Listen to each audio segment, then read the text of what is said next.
Coach ni Alden may booking kay Tisoy mga kasombrero. So grabe ito. Magugulat yung mga kasombrero. Tapos confirmed pala ha. Nasa Rizal sina Alden nag-shoot mga kasombreros. Yan ito na pang item sa vlog na itong. Unahin ko itong kakulitan ni Alden mga kasombreros dun sa set ng Love Siargao, no? Ibang ito, ibang kakulitan ni Alden. Kagabi lang ito pinost mga kasombreros. Sabi niya, bawal po yan, bawal po yan, bawal pa di ba niya. Sobrang kulit ni tapos nag-switch ng mood mga kasombrero na switch branding. So tapos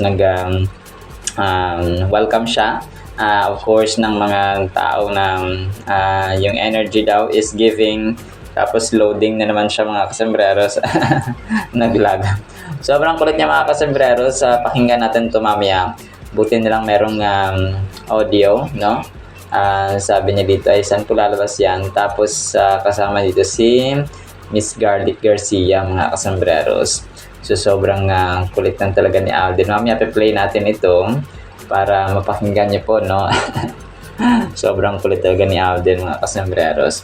So yan po. Tapos next item natin, may doon sa may BDO Fiesta ni Alden sa SM City Pampanga. Yung mga crew, hindi ko lang kung ito, part ng mga bouncers, no? Mga sergeant at arms doon sa SM City Pampanga. Ang dami nila, oh. So nag-vlog siya, tapos parang kinuhaan niya yung mga kasama niya. Tapos nung time na dumating na nga si Sir Alden sa mismong event. So sila pala yung tayo mga bouncers nga doon mga kasombreros, no? So talagang ang lupit ni Mayor Alden. So sina Small Laudi, sundahay pala nila, oh. Nag-formation pa sila sa huli mga kasombreros. So ang lalaki ng mga muscles ni na sirs, no?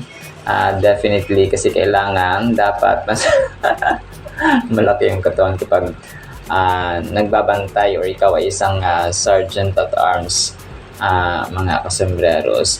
Tapos sina OG Diaz ay pinost dito kagabi na nagalit daw kay Catherine ng mga tao na iba na tinawag siyang maarte. Kasi nga hindi siya lumusong sa baha. Kung naalala niyo yung video na kung saan binaha yung set ng ng Summon Someday. Tapos binigyan ng mga upuan na mga kasombreros para patungan ni Kath na para hindi maka apak, no, sa tubig baha mga kasombreros. So nagalit kay Catherine, no, netizen tinawag na maarte matapos na hindi lumusong sa baha. Diploma siya na may resulta PVP lang. So ito, ma'am, ang daming ang daming bashers. Pero sa reality ng buhay, sino ba naman na hindi iiwas sa baha, di ba? So parang syempre ang daming kahit na ordinaryong tao pala naman siguro kailangan mong umiwas sa baha kung kaya, no, kasi nga may leptospirosis and so on, kasombreros. So yun, parang di ba, nanay natin sasabihan na wag kang sa baha kasi baka magkakasakit ka, magkakaroon ka ng leptospirosis and so on. So di ba, so how much more yung mga may trabaho na tulad nito ni si yung Catherine, no, talaga yung mata ay may masabi lang mga kasombreros. So pero yun, try complete mamaya kung gusto niyo pong pakinggan, no, mga kasombreros. Tapos yung isang admin kagabi nag-recall siya, no, nag-throwback siya ng kakulitan ni Alden doon mga kasombreros sa Itbulaga mga kasombreros. July 18 to 2019 pa ito mga kasombreros. So yun, umuulan, no, inulan sila doon mga kasombreros, kung kaya ay nagtanggal ng medyas, no, at saka sapatos si Alden ng mga kasombreros. So sobrang cute ni sobrang cute ni Alden, so nagtanggal talaga siya nung nagtanggal sila ng sapatos at saka chinelas, no. Ito sugod bahay yata nila ito mga kasombreros.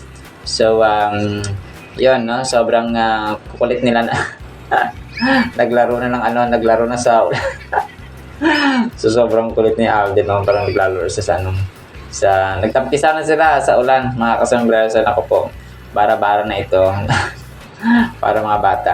Pero ito po mga throwback lang po mga kasombreros So, try ko itong play mamaya para mapakinggan niyo po mga kasembreros, no? Na wala na, naglaro na yung mga bata dito sa sa labas ng bahay sa So, mama, paano mga ito? Pasukin nyo ito at saka paluin nyo ng mga mabaho. Mabaho pala yung napakan nila mga kasombrero sa tubig. So, sobrang kukulit naman ito, no? So, na-miss natin of course yung sa Itbulaga na segment nila ni Alden. So, ito may isang video next item tayo. Parang na-compile ng isang admin kagabi itong eksena ni Jao. Na kung saan ay kausap niya na kinikilig siya kay Kara, mga kasombrero. So, tapos labas din po si Soiti at saka tuwang-tuwa, no? Tuwang-tuwa dito si Soiti, mga kasembreros. So, yun po. Tapos, major item tayo, no? Booking si Alden ni Coach. Kung naalala niyo po si Coach Al Gonzalez, mga kasembreros, yung nagkaroon sila ng ng BYD triathlon relay, mga kasembreros sa Davao. So, kagabi lang siya nagpa-interview tapos, kagabi lang siya nagpa-interview. This was posted by the Abby Binay podcast, no, mga kasembreros. Abby Binay. Anak ba ito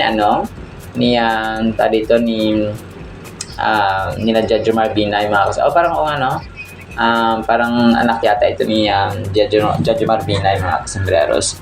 So, grabe yung booking niya dito kasi nakaka-amaze, no? Sabi dito ni Coach Al Gonzalez na I challenge anyone na try doing a 90-kilometer bike ride in Davao with that wind. Sabi niya dito, and try to break sub 3 and still be a celebrity. Sabi dito grabe, no? Parang grabe yung ginawa mo, nagbike ka na ng lahat and so on, tapos celebrity ka pa rin. So, isipin mo, sabi ni Coach, galing siya abroad noon, no? Kasi parang galing siya sa Amerika, mga kasembres. Papakita yon, mag-training kami, si put in the work, no? Sabi niya dito. And that's what I was telling everybody, na simula pa day 1 pa lang, he went beyond what he would normally give to anything.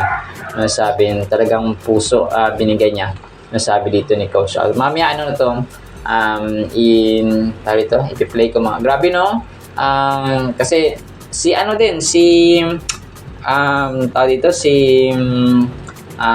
Nico Bolsico, si Will Dasovich, so talagang nagulat sila dito sa dedication ni Alden na parang, wait, artista ba ito? So, kasi diba, grabe yung achievement nila dati sa BYD triathlon na yun. So, parang they underestimated Alden Richards, pero nakita nila na kayang-kaya, and parang Alden Richards even went beyond, mga kasembreros, sa sa expected or expectation nila, mga kasembreros. So, grabe, no?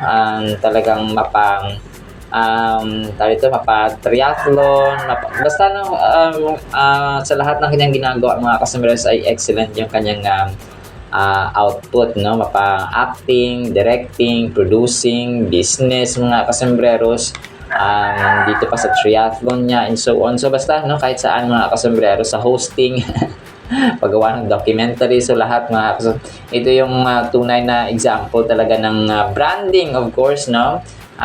Hari ng brand endorsements, mga kasembreros. So, ito yung literal na tinatawag na versatile actor. Hindi lang siya actor, kundi sa lahat ng manabanggit natin na endeavors, mga kasembreros, sa buhay.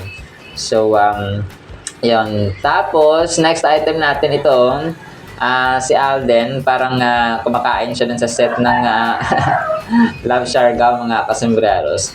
Tapos, a few moments later, kaya mo yan, Alden. So, parang kumakain siya ng chicken na may dito na parang may sauce na inaano siya, mga kasembreros, no? So, grabe. Nagutom si Phenomenal Box Office Cinema King dun sa set, mga kasembreros, no? Ng Love Siargao. So, ito yung time na naka-brown siya, no, mga kasembreros, na unang sampayata ito ng Team Love Siargao doon sa set ng Siargao, of course, na mga kasembreros. So, si Jao. No, grabe, no? Parang isipin na parang konti na yung na ipakita, pero ang dami na pala nilang na-shoot mga kasomers kasi ilang episodes na sila, no?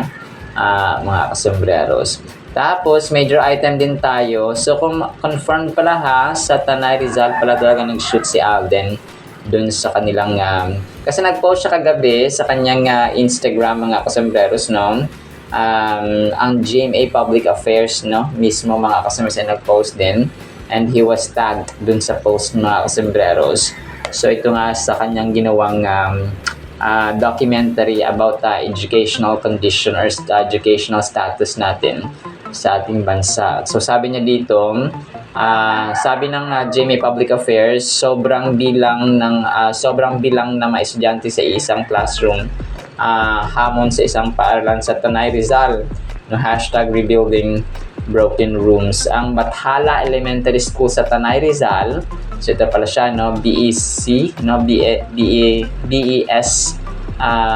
mga kasombreros, nanguna sa listahan na inilabas ngayong 2026 ng Second Congressional Commission on Educational or EDCOM, nag-second bilang pinaka-congested na paaralan sa bansa noong 2023 hanggang 2024. So congested, ibig sabihin napakaraming estudyante sa isang classroom. Sa ngayon, mayroon silang 862 enrollees. Bukod pa rito ang 7 sections ng high school students mula Tanay Southeast National High School sa walang sariling building at nakikigamit lang ng 3 classrooms sa 11 classrooms ng Bathala. Grabe, no? Tapos may mga random photos, of course, ng mga ng mga ginawa nila Alden sa Bathala Elementary School sa Tanay Rizal mga kasombreros. So grabe, nakakaawa, no? At saka minsan anxiety itong ginagawa talaga ng iba, especially ng gobyerno ng mga kawatan, no? Yung mga, hindi naman lahat mga kasombreros, yung mga talagang kumukuha at saka magnanakaw ng sa gobyerno. So ito kasi nangyari, no, kapag grabe ang korupsyon.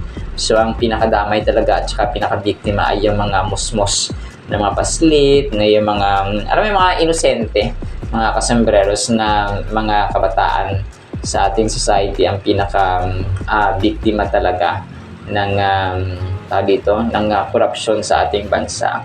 Kung kaya sa eleksyon sa 2028, nako, nangampanya na ako, no? So hindi, general ito, no, na paalala sa atin na sa 2028 huwag nating piliin yung mga corrupt talaga mga kasombreros. Piliin natin yung may mamalasakit talaga sa ating bansa.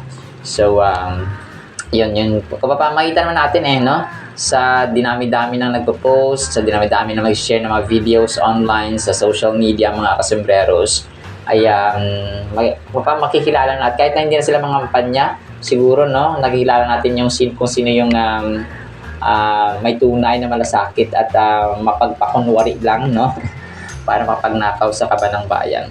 So, tapos next item natin, si Kath naman nag-share sa kanyang Instagram story kagabi, 16 hours ago, no, itong kanilang eksena ni Tita Press niya mga kasombreros. So sabi niya dito sa mga linya niya, sa'yo ko lang naramdaman na gusto ko rin palang maging ina, no, sabi dito ni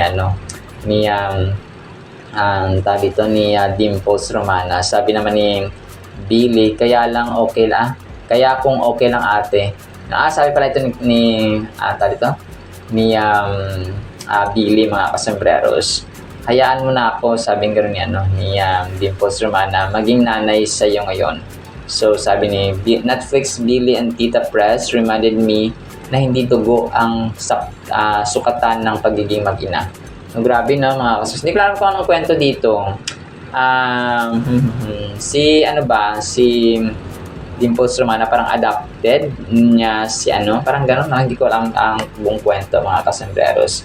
So pero po, no, kasi nasa mga video clips na ako nag-upload, no, mga kasos. Tapos last item natin, congrats, no, kasi ang Saman Someday ay number 1 din sa Netflix mga kasombreros. So top 10 TV shows in the Philippines today, number 1 Saman Someday, tapos number 2 ang Spooky in Love na mga kasombreros. Isang Korean series yata itong Spooky in Love. So naagaw na agad, no? So hindi na ito nakapagtataka kasi nga dito, ang pag pinagbibidahan parati ni Kat ay nagta-top build talaga siya mga kasambreros.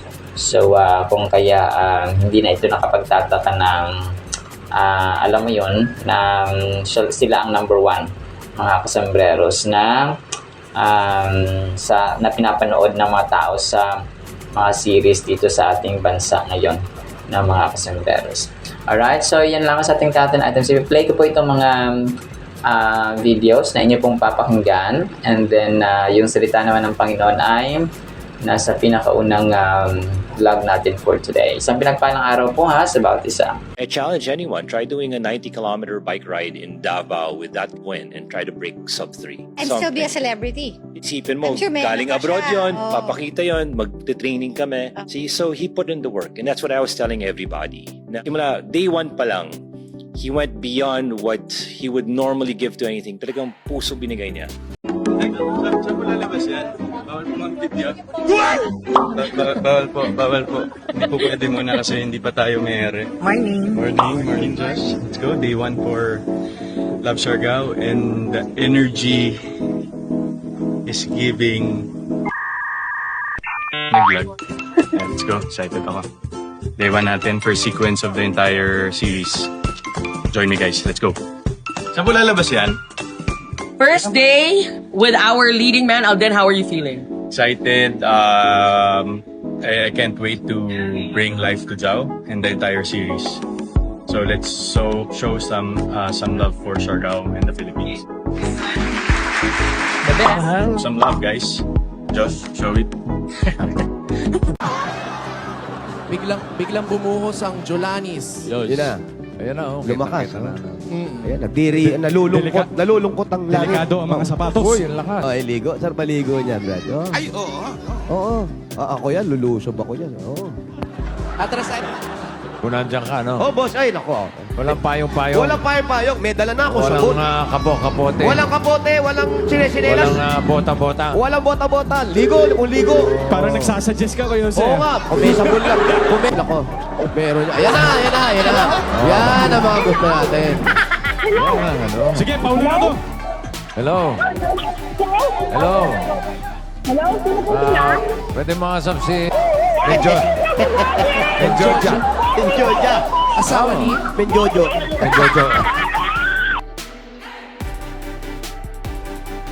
Block 1, Lot 11, Annex. Lock 1, lock... What you waiting for? Let's go! Come on, sugod. O, tas nawala bigla yung ulan.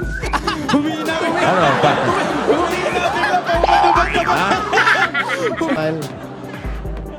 Why? Kung may katabing... Buti na lang, wala. Okay, mag-t-shirt ka naman, nakakaya kay Noraida.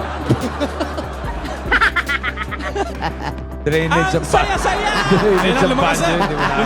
Lumakas na.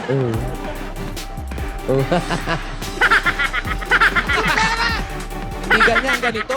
Ayan na, lumalakas na. Nakain na ni Kuya Wally yung iba.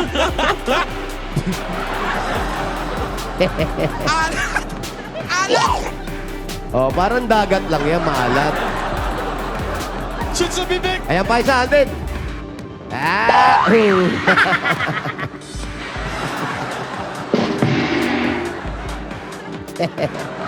Ayan, dami, sa kaliwa. Hindi marunong. Basahin mo, Wally. Sige. Bumanti ka. Hindi marunong eh. Hindi marunong, lakasan mo. Pailalim. Yan! Oh, lagyan mo buwelo. Matras ka konti. Lagyan mo belly pa mo, Brad. Lagyan buwelo. Beluhan mo. Yan. Sa kanya rin napunta eh. Sorry na basa. Sa kanya din bumabalik eh. May Yan. Yan, Brad, dami yan. Yan, try mo dyan. Sige. Lakas mo. Tignan mo, baka may ninang nakabaon, ha? Alam, hindi ka naglaro ng bata dyan. Dito lang po. Ate, nakapaka na sa chinelas mo. Sa iwan po. Talon po kasi ako ng talon. Siya nagsisigawan po yung mga kapitbahay po namin. Ano yung talon? Paano yung talon? Ano po yung talon ninyo?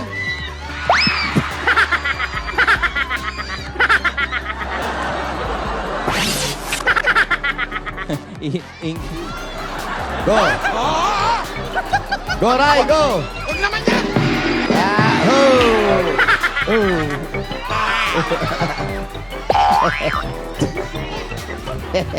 Bota ka pa ha. Pasok sa bota mo.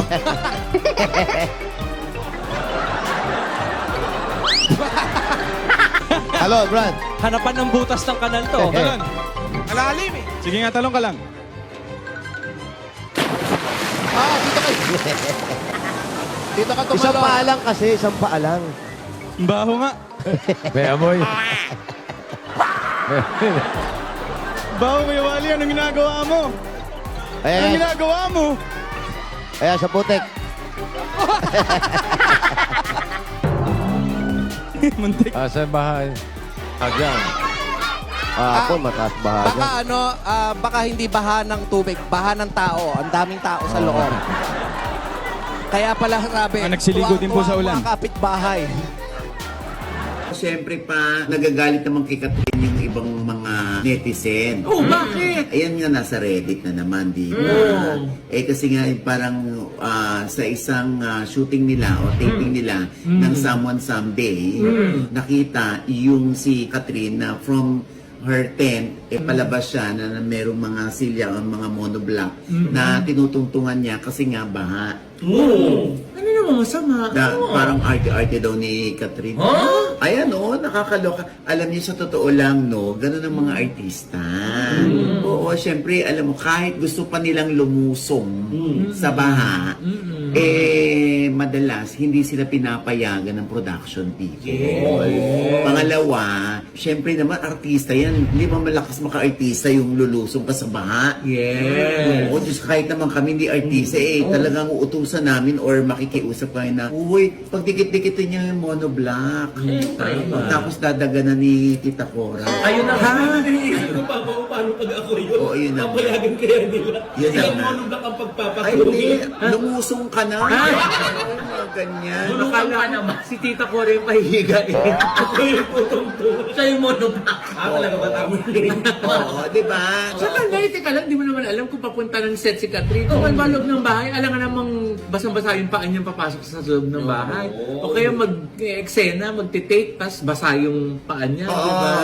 Kung minsan naman, madalas mangyayari na ikinakalong na lang or isinasampa sa likod. Pinipiggyback. Oo, yung artista papunta dun sa set. Yeah. Oo, syempre malay mo may continuity yun na dapat tuyo ang paa mo. Yes. Tapos babasain mo yung paa mo. Kahit naman ako magagalit kay Catherine. Hoy Catherine, bakit ka nag-ano dyan? Tumapa ka sa baha.